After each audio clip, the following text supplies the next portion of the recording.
Mark సువార్త 10వ అధ్యాయం. వారు యెరికో పట్టణమునకు వచ్చిరి. ఆయన తన శిష్యులతోనూ బహుజన సమూహముతోనూ యెరికో నుండి బయలుదేరి వచ్చుచుండగా, తీమయి కుమారుడగు బర్తిమయి అను గ్రుడ్డి భిక్షకుడు త్రోవ పక్కను కూర్చుండెను.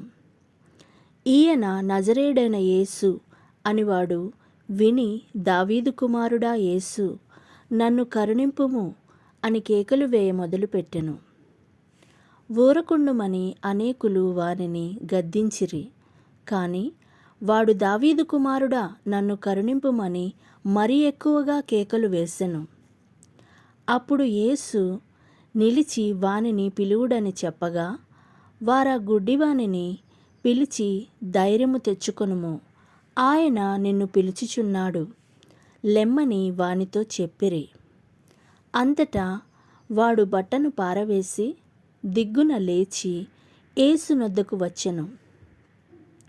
యేసు, నేను నీకేమి చేయగోరుచున్నావని వానినడుగగా, ఆ గ్రుడ్డివాడు, బోధకుడా, నాకు దృష్టి కలుగజేయుమని ఆయనతో అనెను. అందుకు యేసు, నీవు వెళ్ళుము, నీ విశ్వాసము నిన్ను స్వస్థపరచెనని చెప్పెను. వెంటనే వాడు త్రోవను ఆయన వెంట చూపు పొంది వెళ్ళెను.